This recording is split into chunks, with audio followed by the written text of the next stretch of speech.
Well, the general election is hoving into view and the budget is only a week or so away. So we continue our Winning Women's Votes series this morning with the last of our interviews with the main party leaders. And so it's the turn today of the Prime Minister, Gordon Brown. In 1997, the women's vote put Tony Blair in Downing Street.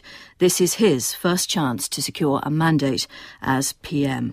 Good morning to you. Good morning. Thank you very much for coming in. Well, the main news today is this impending BA strike that's got to concern you, obviously. The Transport Minister, Lord Adonis, said it was unjustified. Well, what do you say about it? I agree. It's the wrong time. It's unjustified. It's deplorable. We should not have a strike. It's not in the company's interest. It's not in the workers' interests, and it's certainly not in the national interest. So I hope that this strike will be called off.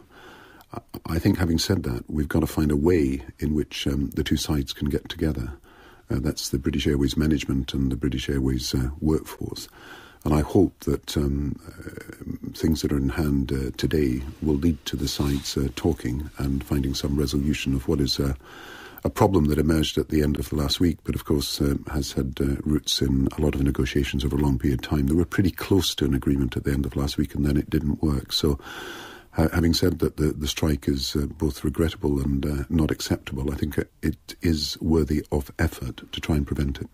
Now, many of the people listening to this programme will have been watching Samantha Cameron talking on the television last night about her Dave. Now, your own wife, Sarah, has played a very high-profile role in her own right in PR. We know she was a very successful PR person, had her own business. To what degree has she influenced the way in which we have seen the change in the presentation of your public image? I think it's marriage that's changed me. I don't think it's public relations techniques. With respect, it's marriage to somebody who's steeped in PR, who knows exactly what she's doing. Anybody who knows Sarah knows that she's first of all a mother, and then she's does her charities, which are built around a number of causes that she feels very strongly about. And then we work very closely together. I mean, I've said before, our children are not in politics, therefore we don't allow them to be photographed because we want them to have an ordinary childhood. But Sarah and I together have decided that we will do what we can, and so she works very closely with me. She's a great person. I love her very much, and I think we work very well together.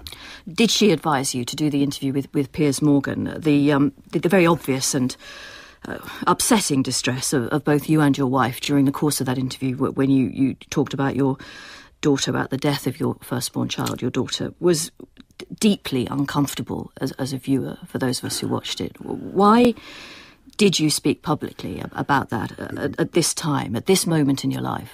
Because I felt that how people understood me was being mediated by a number of newspapers who were presenting me in a way that was just not me, and I felt that I should be prepared to do like any other person who's in politics, do interviews, open myself to any questions that people had, be prepared to answer any questions, take on the difficult issues, and be prepared to show that there's nobody can be as one-dimensional as the newspapers are presenting someone.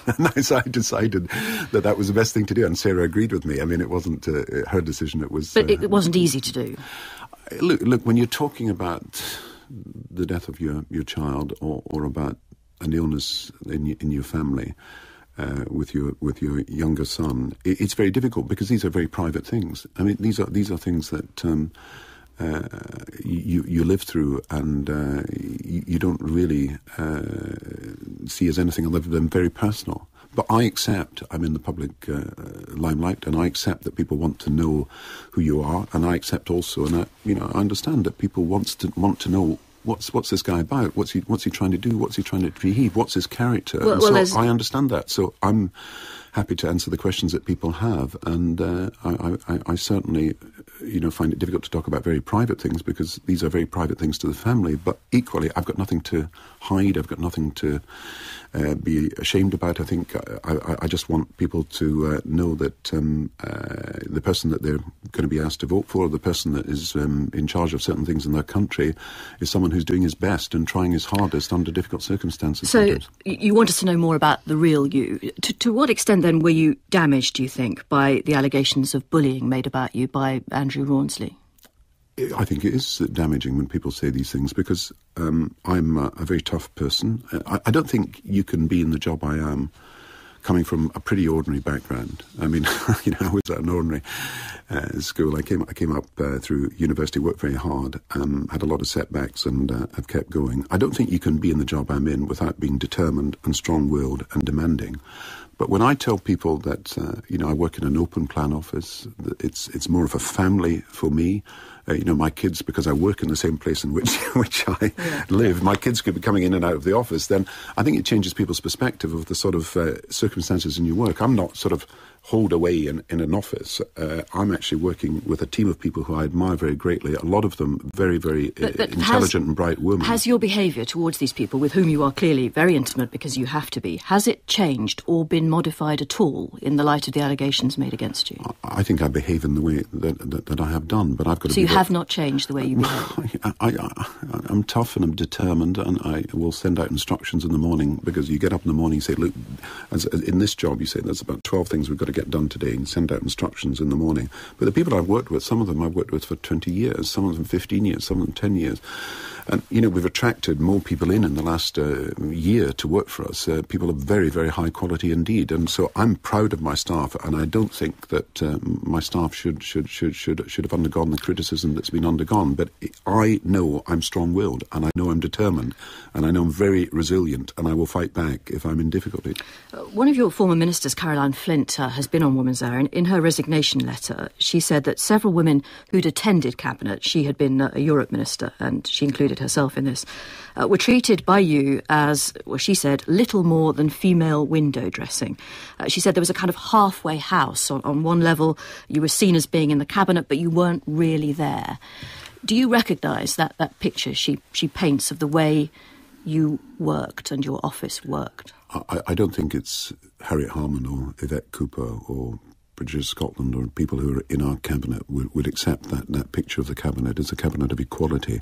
There are certain members who are by statute, members of the cabinet, and there are certain people who attend the cabinet. But that's not a sort of women versus men issue. That's about the numbers of people you can have in a particular cabinet. Sure, but Caroline Flint would say that she was, in fact, she did say that she was denied FaceTime, I think is the expression. She didn't get time with you, and she felt other people at the same level as her most certainly did. Well, I don't. She was the European minister working under David Miliband, who was the Foreign Secretary, and normally, of course, the Foreign Secretary would report to you about what's happening. But when she was Housing Minister, which she did very, very well, I worked very closely with her because we were trying to solve some of the problems that were arising in the lack of new building and housing, and also the improvement of tenants' rights in housing. So I did work very, very closely with Caroline on these issues. A lot of senior women have gone. Ruth Kelly, Hazel Blears, Patricia Hewitt, Jackie Smith.